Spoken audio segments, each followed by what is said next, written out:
I need to know, I need to know, I need to know. You need to know, you need to know, you need to know. We all need to know. What do you need to know? What do I need to know? What do we all need to know? Today we are going to be looking at the book of Matthew 7:7. Everybody love to quote such beautiful, nice Bible verse. Matthew 7:7. So what is the interpretation? The biblical interpretation, hermeneutical interpretation of the book of Matthew 7:7. We are going to be breaking it down one after the other. It says, ask, and it shall be given unto you. Seek, and ye shall find. Knock, and it shall be opened unto you. The historical context.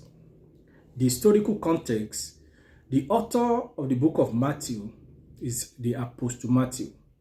Apostle Matthew, one of the 12 disciples. The audience, primarily the Jewish believers and seekers, showing Jesus as the promised Messiah. So the settings, this verse is part of the Sermon on the Mount. When you study from Matthew 5, 6, 7, it's part of the sermon Jesus gave on the Mount, where Jesus teaches principles of the kingdom of God. So like the Beatitudes. So literally context found in a section teaching about prayer, about trust, about dependence to God. So that means this context is about prayer, it's about trust, it's about dependence on God. You study from Matthew 7, 7 to 11. So immediately follows instruction. So that is, instruction follows judgment and relationships. Matthew 7, 1 to 6. And precede teachings on the golden rule. That is 7 verse 12.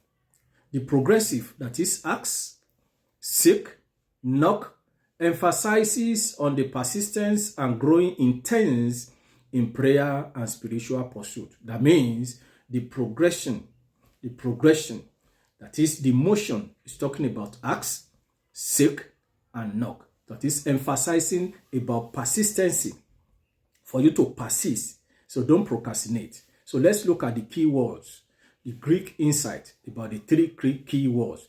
It says ask. In Greek, it says atel. That means to make a humble, earnest request. Humble and earnest. We know earnest is continual, persistent. That is, you have to keep saying it, keep asking.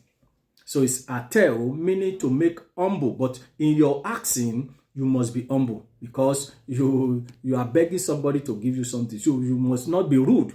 You must not be proud. That means you must humble. You must humble in earnest request. He also talked about seek. Seek, which means zetel. Zetel means to actively search or strive for something valuable. Maybe you have lost it. So you continuously, actively, you focus.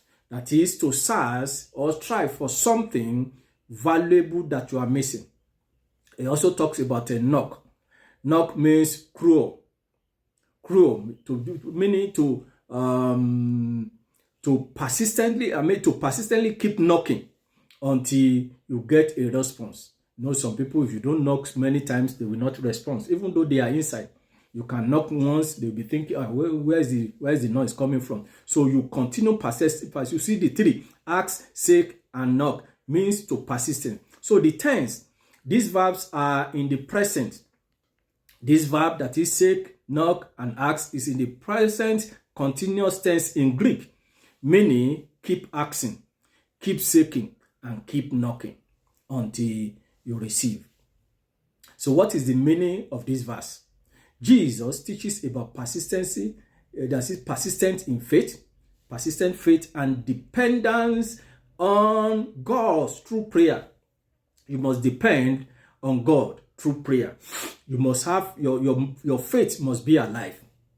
It promises that God responds to genuine. That is, when you seek, you find, you do all those things, God genuinely respond to what you are requesting for. So the progress shows level of engagement with God. Asking, expressing a need. Expressing a need that, sir, I need this thing. You ask. Seeking, actively pursuing God's will and direction. You seek God, where do you want me to be? Where do you want me to be? Where do you want me to go? Knocking, persistently desire deeper access or breakthrough. So what is the significance of this verse? Demonstrate God's willingness to respond to his children. That is, God is willing to respond when you ask, when you seek, and all those things. So highlight the relationship aspect of prayer. Not just asking for things, but drawing closer. You draw closer. You seek God. What is the direction? What do you want me to do? And all these things. So connect to faith and perseverance. Connect to faith and perseverance. All the three. Ask, knock, and seek. Connect to faith in perseverance. When you study the book of Luke 18, 1-8, the parable of the persistent widow. So the common interpretation that people are now using that verse, seek, ask, and all those things. What are the common interpretation? Prosperity gospel, they misuse it. Some misinterpret it. Some people misinterpret it. This as a blank check. As a blank check, promise that God will give anything we ask. Is that so? Can God give everything that you ask? Including material wealth without considering God's will. If God is giving everything that we are asking, that means it's no more all-knowing. So we have to ask according to his will. That's what he even says. He says, you ask and you did not receive. Why? Because you pray amiss. So that means it's not everything that you seek from God, you ask from God, that you are going to receive. So lack of persistency, others set it as a one-time request, ignoring the emphasis on continuous action and persistence. A lot of people, when they ask once, they just leave. God doesn't want to give me, they leave. Ignoring context, that is, forgetting that these promises are tied to the kingdom, not to your kingdom. It's not to the material way, to the kingdom lifestyle, the kingdom of God lifestyle described in the Sermon on the Mountain. So what is the application today? How do you now apply this verse? Matthew 7:7. How do you apply it in today's context, in today's life? Pray persistently. It's talking about pray persistently. Do not give up when answers are delayed. Seek alignment with God's will rather than self-centered. So you seek what is the will of God concerning to what you are praying for, what you are asking. What is the will of God? So grow in intimacy with God through consistent communication and dependence. You depend on God in communication. That's how you cultivate the intimacy with God. So encourage faith. It also needs to encourage faith. That is, this verse reminds believers that God is approachable and faithful. God is approachable and also faithful. So to summarize it, Matthew chapter 7 verse 7 is a call to persistence. You need to be persistent. So don't just pray, don't just seek, don't just knock. When you knock at the door, maybe the person is even coming to open, you already left. You are seeking, and then maybe it's already getting to where you are going to find what you are seeking. You give up.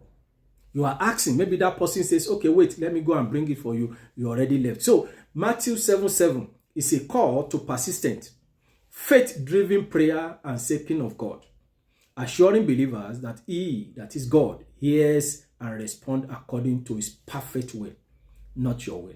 God will surely give you His own perfect will, not permissible will. So if you have any question, you can please put it down. So tomorrow we'll pick another Bible verse that a lot of people are misquoting, misteaching, misinterpreting. God bless you. God be with you. Help us to share, help us to like, and follow us, and put your comment down. God bless you as you do so. Shalom.